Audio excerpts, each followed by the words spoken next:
What's good, guys? Regular Joe here, and it is now Monday morning. Technically, it's 2:17 in the morning. I didn't have anything else to do, so I said, you know what? Let me get on and actually deliver on one of these review videos I've been talking about. So we're gonna start with Bash in Berlin. Berlin, Bash in Berlin. So first up, we open up the show with what should have been a banger and really wasn't. I mean, Kevin Owens is a phenomenal wrestler, and Cody is great in his own right. But I just kind of feel like this match was lacking story. Literally, if you think about it, this match's story was literally built on not having a story in a way. They openly said on air that Kevin Owens really didn't deserve the shot, but Cody Rhodes, being the politician that he is, politicked for it and got it. And that was really it. I mean, you could have had so many other ways to go about this. Like, why couldn't we go the route of Kevin Owens being tired of being there for Cody Rhodes and sticking up for him and demanding a title shot or something along the lines of that? The other thing that I totally disliked about it is we went from having no story to, at the very last second, trying to create a story the night before by KO acknowledging, whether kayfabe or not, that Cody Rhodes had a potential knee issue that could take part in the match. Like, I don't know. It felt super random and just dropped in there. It felt like almost when, like, Marvel, for example, tries to retcon a plot hole. I'm just crickets for me. It was stupid. Now we get to the actual match, and the match was slow and methodical, but I mean, I guess you kind of expect that. It was about the match ran for, I believe, 20 or so minutes, and I mean, at no point did you ever feel like Kevin Owens was going to win the WWE Championship from Cody Rhodes. And that's how you felt with AJ Styles, and that's how you felt with Solo Sikoa. It's like, why, like, a big part of Cody's, I don't want to call it a failure of a world championship run, but a big reason why it's not hitting the way it should is because there's no threat. There's literally no threat. And it's starting to feel very Super Cena-ish, and it's way too early for that.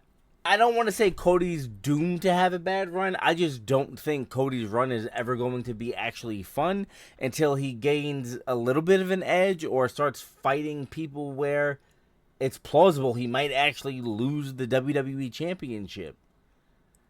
Unfortunately, the only two credible threats that they have to provide that feeling would be The Rock and Roman Reigns.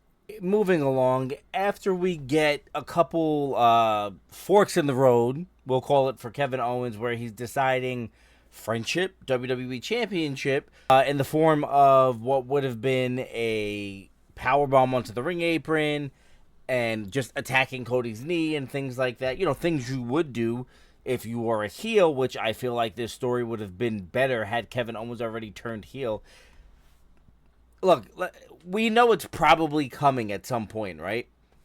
I don't think having Kevin Owens teeter on the edge of being babyface or heel really makes this any more interesting. Have Kevin Owens just beat the crap out of Cody at some point. Give him a formidable opponent. Give him someone who looks like they could actually be a threat. This is not fun. It's very boring. It's very ha-ha, rah-rah. Like, I just don't want to see it. I don't want to see it. And I love Kevin Owens. I just don't think this is the story for him. This felt very much like filler. And the WWE Championship match should not feel that way. Well, obviously, as we all know, Cody goes over on KO. And, they exchange some looks, both out of breath and beaten up and disheveled. And at one point, it almost does look like KO is going to turn on Cody, and they don't pull the trigger. They hug it out. KO leaves, and that was pretty much it. The main question really is, where does Kevin Owens go from here? Because with SmackDown moving to USA in 2 weeks, and you have Netflix wanting Roman Reigns, it remains to be seen that Cody Rhodes, once again, has any sort of actual heel threats over on SmackDown. Are they going to pull the trigger on KO? I guess we'll find out in the next 2 to 3 weeks, maybe. So next on the PLE, we had Bianca Belair and Jade Cargill facing the Unholy Union, and it was a women's tag team championship match. And I know PLE and women's tag team, hell, PLE and tag team championship match at all sounds crazy for the past couple months. I don't know what's up with that. But with that being said, I want to say this. I'm not going to say it was the best match, but I will say it was by far Jade Cargill's best match her entire time on the main roster. Both teams were decisive and cohesive. The ironic part about this is in the beginning, it seemed like the bathroom match.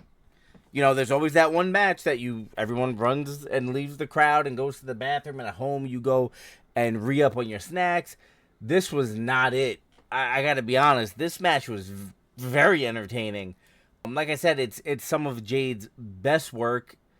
It was a little predictable in the spots that happened. You know, you always have Bianca getting beat up, and, you know, they cut the ring in half, and then Jade comes in with the superhero save when she's, you know, tagged in and stuff like that. But it was still fun, you know, and what made it fun was the crowd gradually worked their way up and grew into the match. I will not lie. This match, though, the finish caught me by surprise. I was saying on stream, we do live stream, by the way, during the PLEs and Raw and SmackDown, so be sure to come check us out. I was saying this would have been the perfect spot to show some, I don't know, unfortunate turn of events between Jade and Bianca, and Jade turns on Bianca, because I know a lot of people want to see Bianca heel. Why? She's literally their John Cena of the women's division. She's out there doing Make-A-Wish and tours, and she's the person they put in the public eye. So if someone's going to turn, it's going to be Jade. And it fits Jade. I gotta be honest. I could see a monstrous heel Jade. You know, it would be dope. But that being said, I am very shocked that Jade and Bianca won this match. I really am. Moving forward, it'll be interesting to see why they won this match, because I don't understand why you took the belts off of them. I think moving forward, it's going to be a little interesting to see what happens between these two. To my understanding, and this is insider knowledge, okay? This was fed to me from someone within the company. Charlotte and Jade at one point was definitely in the cards for WrestleMania. I don't know if things have changed and maybe they do Jade versus Bianca, but I would actually prefer to see Jade and Bianca wrapped up long before then. And we don't even really know where Charlotte is at this point or what's going on, what they're waiting for. But the women's division can definitely use a shot in the arm, and Charlotte Flair would be that. But I will say this, to help aid the heel turn, I would love to see the two of them face off against Piper Niven and Chelsea. I think the way Piper and Chelsea, you know, run the backstage area like Gossip Girls would be perfect to set this up. WWE, make it happen. Next on the card was my personal favorite match, which was CM Punk vs. Drew McIntyre. It was a strap match. I know there were some people who were confused about rules and stuff. I seen it on Twitter and other WWE content creators saying they didn't understand, you know, like the rules weren't clear or whatever. The strap match rules have been the strap match rules for as long as I've watched wrestling, so I'm not really sure where that confusion came in. They did, however, spruce the match up a little bit and add those red and green sirens, which I thought was ridiculous. It was just, that was one of those things that you did just because you could do, you know. That being said, though, to me, this match had everything. I'm not going to, obviously, you know, we have the Meltzer meter back there. But we're not going to give it like a 5-star rating or anything like that in terms of like true match greatness. But for today, this match checked all the boxes for me. It had story, it was fun, it was entertaining. You know, you had a true villainous bad guy who's actually pretty hard to dislike. I mean, in my opinion, Drew McIntyre is Wrestler of the Year. And I know some people will disagree and go, no, bro, it's got to be Swerve or it's got to be this one. No, Drew McIntyre has done everything asked of him since, the beginning of time, realistically.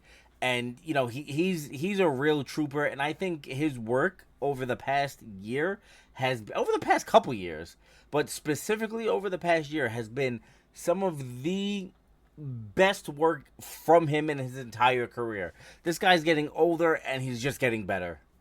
You got to give Drew his flowers. With that being said, I will say that CM Punk still going hard over this bracelet after saying it had nothing to actually do with the bracelet is a little ridiculous. It is what it is. Personally, I don't care what dog or what wife's name is on the bracelet. When a guy pulls a bracelet out of his sweaty trunks at the end of the match, I'm not going to look at it and kiss it. But that's just me. That's just me. Anyway, with that being said, though, this match, to me, was the best match on the card. Just in terms of everything. And I already gave you my feelings on Drew. And I think Punk, since being back in WWE under the WWE umbrella, has been a hell of a mentor and, a company man. Let's be real. Like, this guy stuck around during WrestleMania season when he didn't have to because he didn't want to let the fans down. That to me says maturity, and that to me says a guy realizing he made some mistakes. Not that WWE did not also make some mistakes, but he realizes it's obviously about his health and his family, but the fans as well. So as we near the end of the PLE, the second to last match to go on air was the Judgment Day versus the Terror Twins. And I almost called them the Judgment Day too. It's force of habit. Sorry, guys. So this match to me, if you told me this was your favorite match and this was your match of the night, I'd be okay with it because, A, you're entitled to your own opinion. But if you told me that your opinion was Gunther is going to be a great world champion, I would say you are wrong. That is a very wrong opinion. Okay? Hashtag Gunther's overrated. B, this match was also... It made sense. It had background story. There was a strong reason for it. And it's been built up over months. This thing has been built up. This match had a lot of cool spots. It was a little predictable in the sense that Judgment Day lost, which to me is a little, they need a win. And I said this on stream. We stream on TikTok every Monday, Friday, PLE. I don't think you could actually name a Dominic Mysterio signature win. Yeah, he beat Ray on Raw, but I mean, after he got beat twice at WrestleMania, does it really matter? Do you really count that as a signature win? I don't. Then the 2,000 plus people I had in chat kept saying, literally, it was hundreds of them saying he won the NXT North America. Yeah, I guess, but that's one match, and I gotta be honest, I don't really consider an NXT championship that marquee. I mean, I guess when you're at the beginning of your career like Dom is, sure, but it's the only one. Could have had them win with Judgment Day's help. Really wanted to get crazy. You could have had Dom pin Rhea. Now, I know the mixed tag rules and blah, blah, blah, blah, blah, but he could have forced the ref to count. Whatever the case was. And if you think Dom has nuclear heat now, could you imagine him opting to pin Rhea Ripley over Damian Priest? And yeah, I get it. You kind of needed to justify the Terror Twins both losing their matches at the last PLE by giving them this win back. But I think it could have waited another month. Bad Blood would have been a perfect time to have that happen. Nonetheless, WWE decided otherwise, and I mean, I'm not mad they won. I think either way it made sense. I just think it would have been better for Dominic Mysterio, and I think it would have built Liv a little more to be more credible. Granted, Liv did pull out some things in this match, and she looked pretty decent. Normally, I think Liv is not the best in ring. I think she's more where she is because she looks like Margot Robbie, but that's neither here nor there. I definitely loved the double Razor's Edge spot. That was dope. I love Damian Priest yeeting JD McDonough. I pretty much everything about this match was fun. I don't really have any complaints. And again, like I said, I don't think the outcome of the match, it could have went either way, and I think either way progresses the story.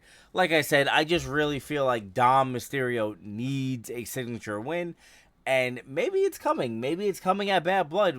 Maybe we see Dom go over Damian Priest in some form or fashion. I honestly think Bad Blood will be reserved for Damian versus Finn Balor. I mean, it makes perfect sense. But just overall, this match was exciting. The crowd was heavily into it. Like, they were pretty much everything.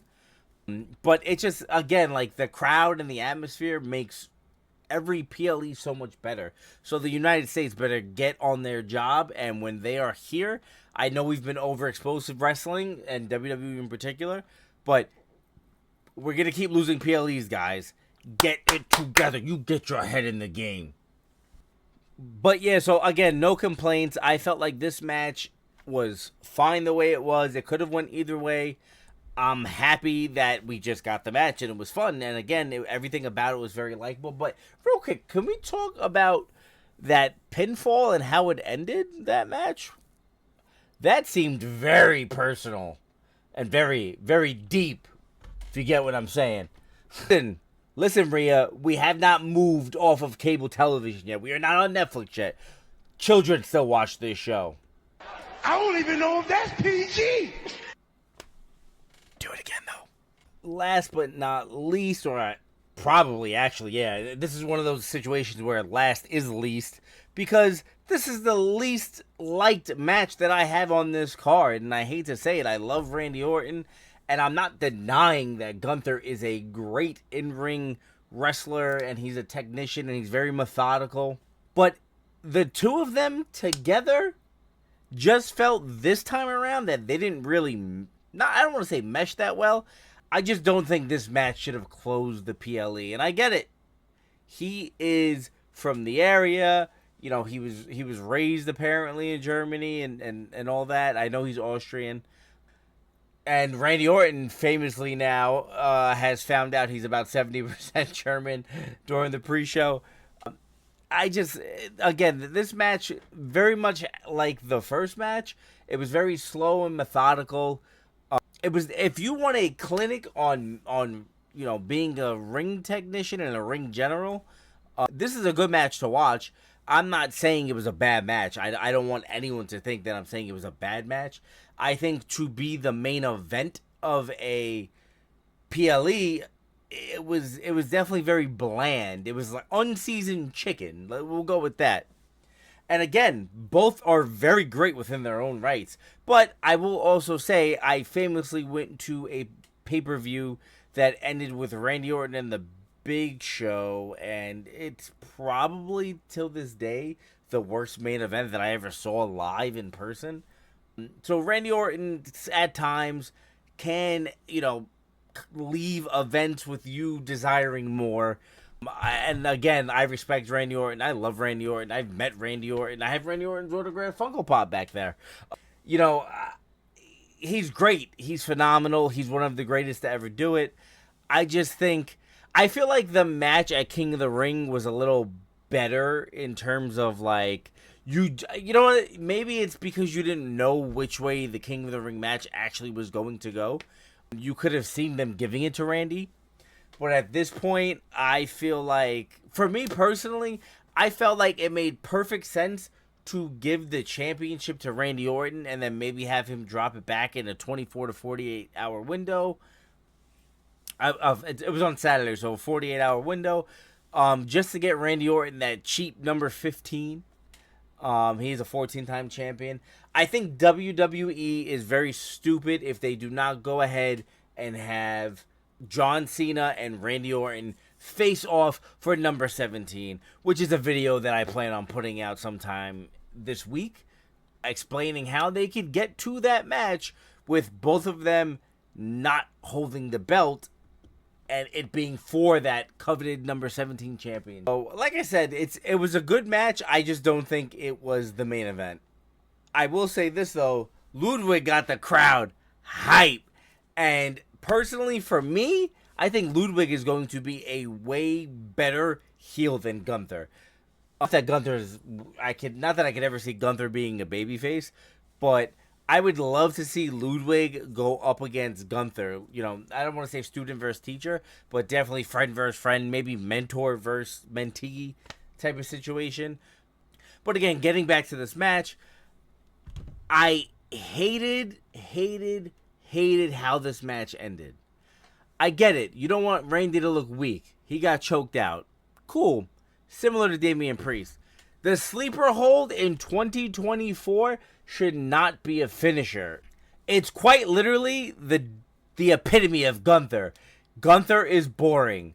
Gunther makes you sleepy. So it makes sense, I guess, that he'd be using the sleeper hold as his finisher in 2024. That's the only, I guess, irony I could see in all this. I will die on this hill. I think Gunther should not be world champion. He be the longest reigning Intercontinental Champion. That's fine. So again, I just want to be clear. In no way, shape, or form am I saying this was a bad match. I think this wasn't the right main event, even though based on location, it made sense to put Gunther in the main event. I just think maybe they could have found Gunther a better dance partner to make this match a little more exciting.